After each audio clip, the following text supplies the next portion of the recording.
translate.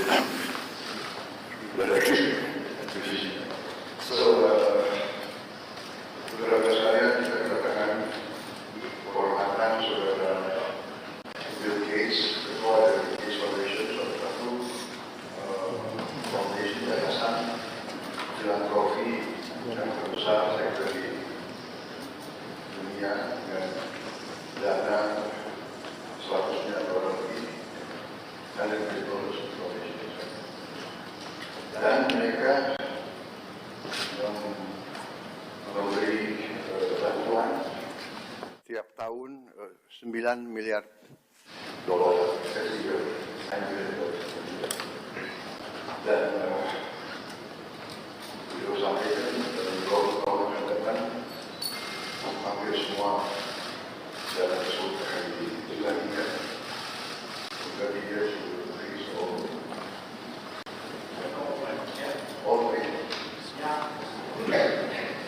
mengatakan diserahkan dari inilah apa ya pendekatan tokoh-tokoh seperti Bill Gates mungkin lebih Pancasila dari kita. Dan ini sesuatu yang menarik. Nah, tadi saya bicara dengan beliau telah memberi hibah ke Indonesia senilai 159 juta dolar, di kesehatan 119 juta, pertanian 5 juta, teknologi 5 juta, bantuan sosial lainnya lintas sektor programnya lebih dari 20 juta lagi.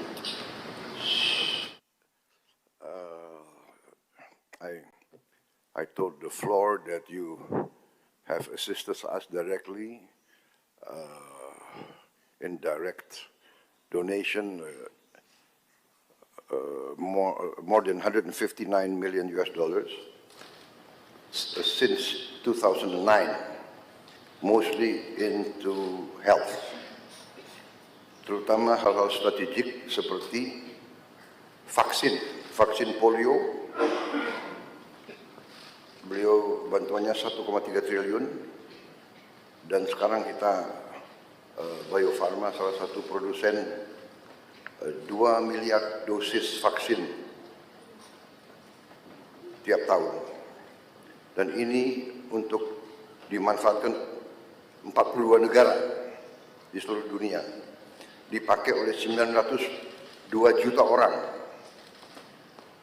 Jadi hal-hal semacam ini, belum lagi vaksin lain, teknologi mRNA,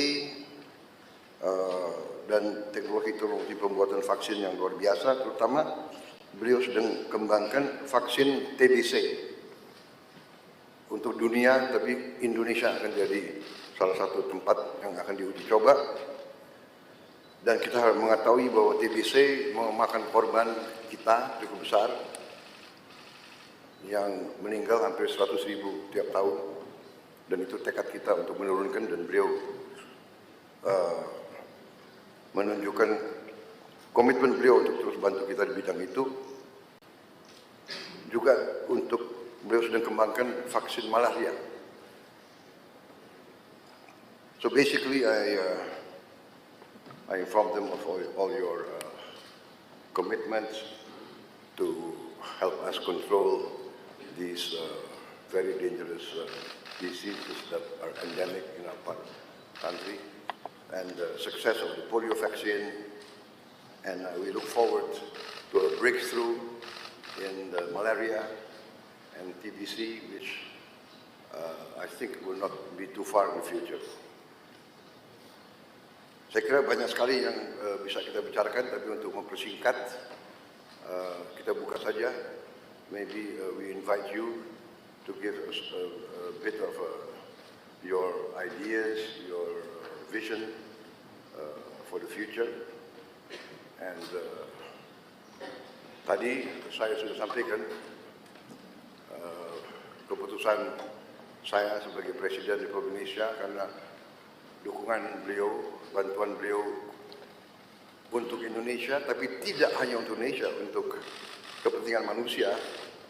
Saya akan menggelar rapat Dewan Tanda Kehormatan karena saya ingin atas nama bangsa Indonesia memberi bintang tertinggi kita untuk seorang warga negara asing karena jasa-jasanya untuk bantu rakyat Indonesia dan rakyat dunia.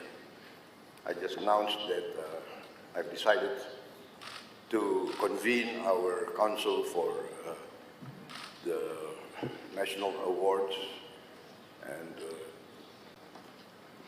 to award Mr. Bill Gates for his contribution to the Indonesian people and the world humanity as a mark of his commitment, dedication to humanitarian causes. And we agreed that I will try to do it in September in New York during the United Nations season. So I think this is a lot, not a lot, all of us will be in agreement that you really deserve this for your contribution to the cause of humanity. Thank you very much. I invite you now to... Please. Well, thanks everybody for coming. I'm excited to be here and I really appreciate the warm welcome the President has given me. It's an exciting week for me. I had a couple days up in Singapore. The foundation is putting a regional office in there that should allow us to collaborate more closely. The Gates Foundation got started in the year 2000, and so actually it'll be on Thursday after I leave here, I go to New York City, and we'll have a big event to celebrate the 25th anniversary of the foundation and talk about what we've achieved and what our focus will be as we spend the rest of our resources.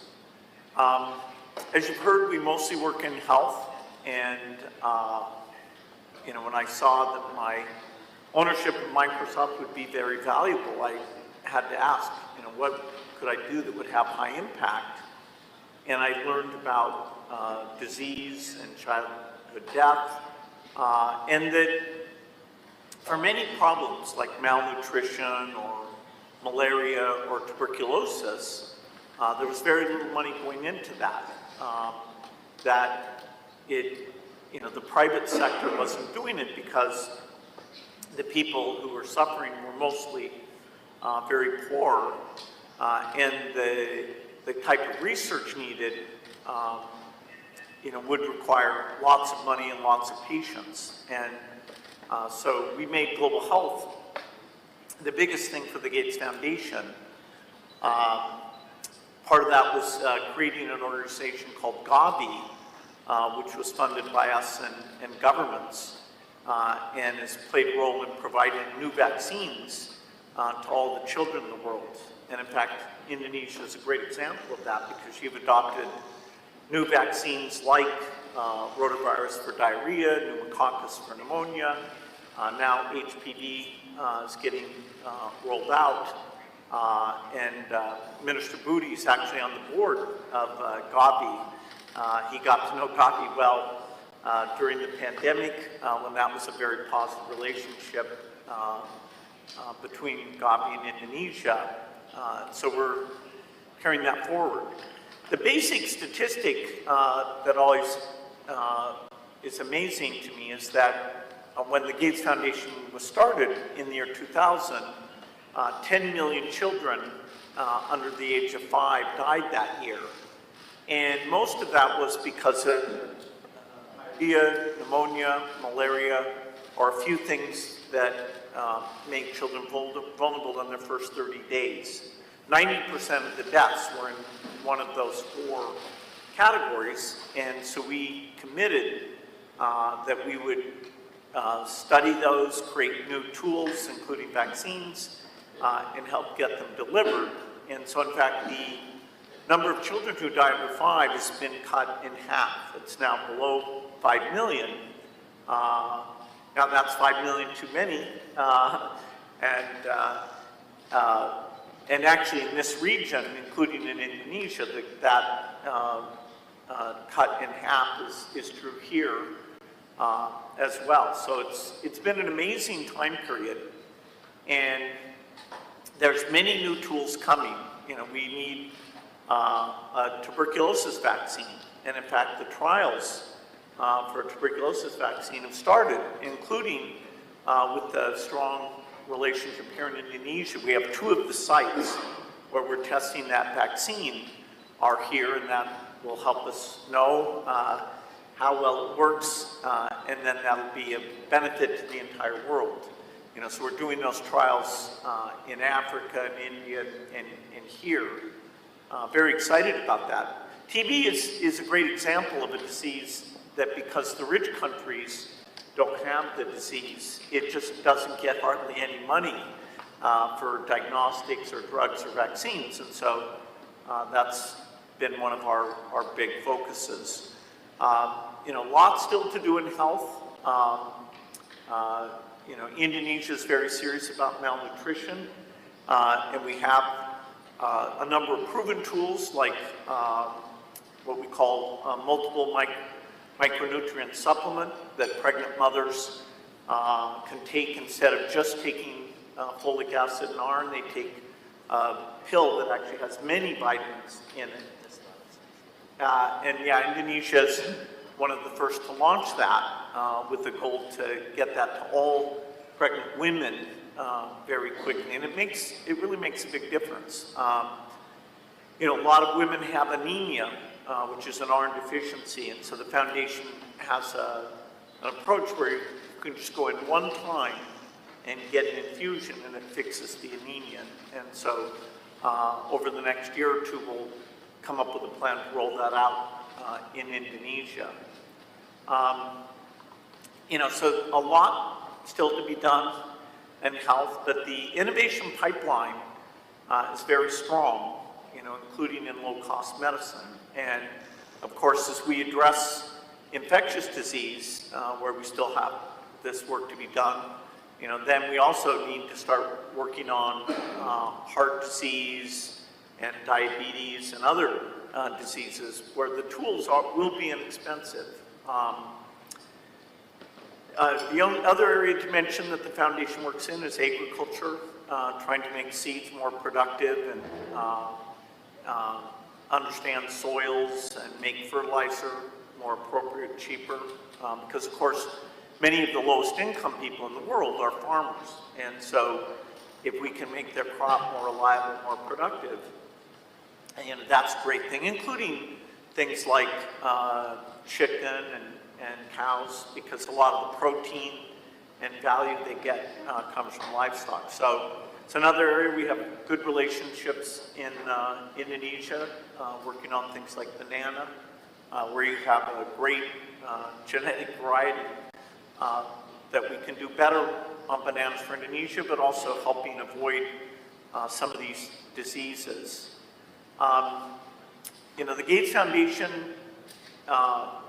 loves to encourage philanthropy, and you know, I think philanthropy can be a very powerful force. Of course, it's not a substitute for the private sector or business. It's actually quite small compared to those other 2. And yet there are things like piloting new ways of doing education or piloting new medical tools where philanthropy can come in and do it in a unique way. And then if it works very well, over time, you know, government will change the educational approach or the health approach. You know, so, you know, and philanthropy can be a lot of fun. It can be very high impact. And so we've had collaborations, not just with the government, but also with some of the philanthropists in Indonesia. Dr. Tahir's worked with us over the years, the Tanoto Foundation, the Tahia Foundation, a number of you, and you know, we look forward to expanding that. Philanthropy is growing quite a bit. You know, for example, today in India, about half of the work we do is with philanthropists in India. And it's kind of a perfect combination because we understand the global science very well, and the local philanthropist understands how you communicate, how you work with the government. They can go and see, is it really working, is it not working? And so these collaborations, I'm hopeful that we'll have more of those in the future. Even though there's a lot of challenges in the world today, some of the aid budgets are being cut in the rich countries because of the Ukrainian war and other challenges. I actually am optimistic that even if in the short run, in some parts of the world, particularly Africa, that the death rate may actually go back up a bit. If we take a longer time frame, look at the next 20 years, I think we can achieve a lot. We can finish polio. The only disease that was ever eradicated was smallpox, and so polio would be the second major disease. We're very close to doing that. And once we finish polio, we'd like to try and eradicate measles and malaria as well. We have some new tools for that. And of course, part of my optimism about the innovation is because we have now artificial intelligence.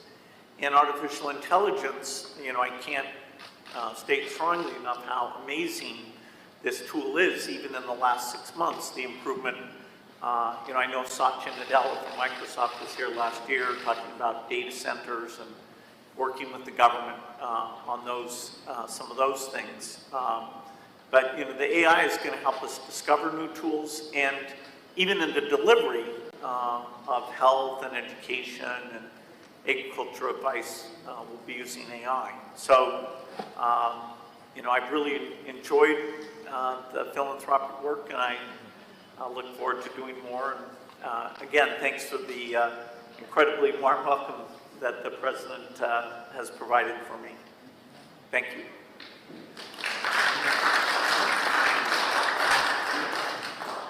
Mungkin ada yang mau menyampaikan pandangan atau pertanyaan, saya persilakan.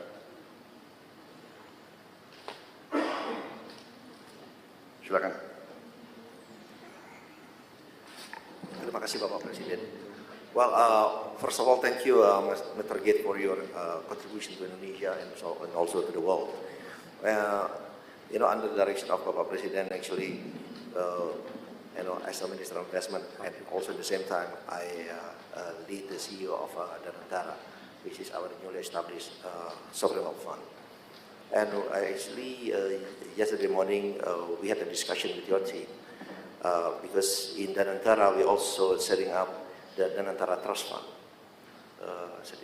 Trust Fund, and on the internal discussion, we are committed actually to put 1 to up to 2.5% of our dividend payout ratio. So if you look at the number, actually, every year in the Dengan Trust Fund, we are going to put every year at least $100 million. $100 million. And for the next 5 years, even 5 to 6 years, if you look at the number, actually we will pledge to put up to $1 billion in the Dengan Trust Fund. So there's a potential collaboration with Gates Foundation also, because we are looking also in the same line of industries such as education, health, sanitation, and poverty alleviation. So again, there's potential collaboration, and we look forward get your feedback also on this. Thank you. And ladies and gentlemen, I'm working with Pak Rosan basically because every year I have a 1 billion rolling over grant for all institutions, and most of them come from the Gates only, like Global Fund. Yeah. And that is where I learned that in developed countries, the philanthropy funding average is 2%. So the potential in Indonesia with 1.5 trillion GDP is 30 billion US dollar per annum. However, many Indonesians would like to give, but the money they get is not through Indonesia, but through other countries. Because during COVID, I received a lot of grant from Pak Mukhtar, Sinar Wijaya, from Tanoto Foundation, but through other countries. The reason is because we don't have a trusted entities, because trust cannot be forced. It has to be earned. So that's why I talked with Pak Rosan, maybe we can establish, copying what Temasek Trust has, creating a Danantara Trust. And I wish Pak Bill, you can sit at the board with Pak Ray Dalio, your friends, because Pak Ray Dalio and Bill Gates also sit at the board of the Chinese philanthropic education.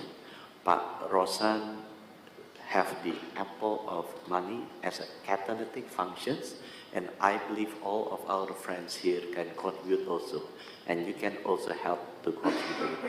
And Pak Gates have a systematic management that can help us earning the trust for these people so they can start giving the money to us. Thank you.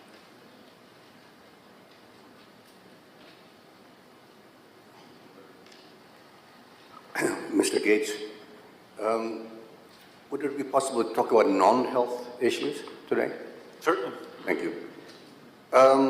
My understanding is that you're very interested and you've invested a lot of money in renewable energy. I've had several meetings with one of your partners, Edward Young, who is one of your partners, I believe still is one of your partners. So I'd like to know your thoughts about nuclear energy, SMRs. I understand you're in fact investing in Wyoming and nuclear energy, SMRs. You may know that our government is going to embark on a very ambitious nuclear power generation program. The second thing is on nature-based solutions. I'm very much into nature-based solutions and environmental issues. Reforestation, basically, is my passion, wildlife, and through wildlife, reforestation, and restore habitats for wildlife.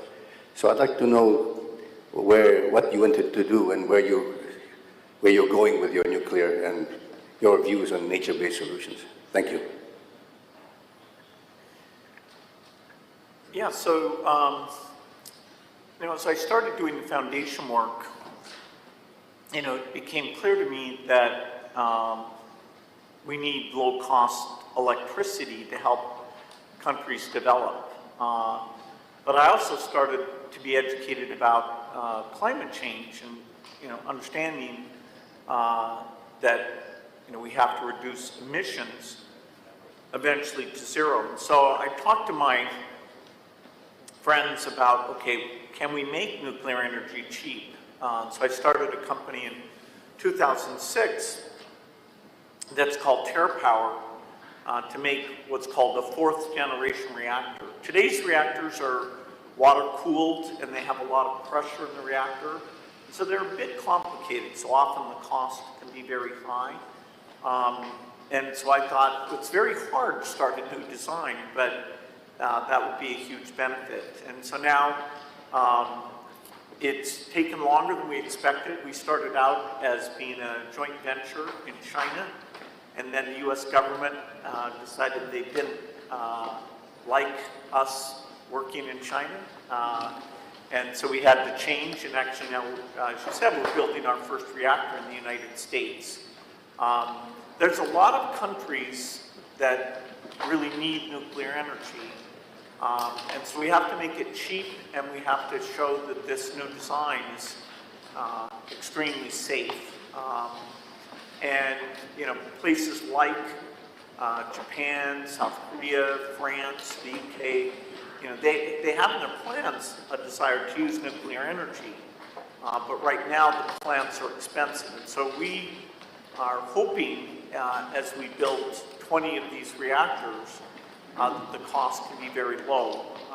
Part of that will be through a very strong partnership we have with some companies in South Korea. Hyundai and SK are investors in this work. And so in 2030, that first reactor will turn on. And so during that decade, we would hope to build over 30 gigawatts